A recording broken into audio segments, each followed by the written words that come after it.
Şuşa tasavvurun 35 yıl 35 yılı vardı benim yanımda öttiğimden o ısınılan, yüzde dilegen, yüzde hıyarlangan, nefis hanımını taptı.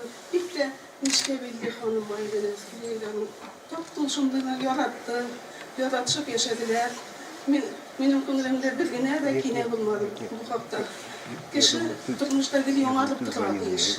Yonarlandağına hanım ömürlüğe yonarlar. Eyvət yaşadılar, rəhmət benim gündöşüme de.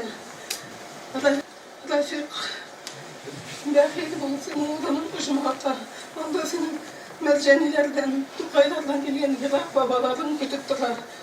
Sen ular künlü düşümde gördüm babalarında bir esirlerini, sabunlardan, nelerden esirler seni götüttüler idi. Ayşe diyelim avukta sonra canım. Gelmeden Rafiq canım dikkine düştüm. Rafiq canım Ayşe diyelim. Bir cebimde unutmayayım. Şak katmalı kişimine. Mahvoy direkt bilemiyle o harapta değildim. Çık kaşım. Barbuk ayakkabısını aldım. İnanın buldulanmadı bilemdi. Mahvoy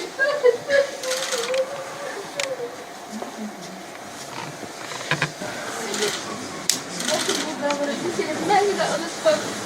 Yine kışı kuru kışı yok.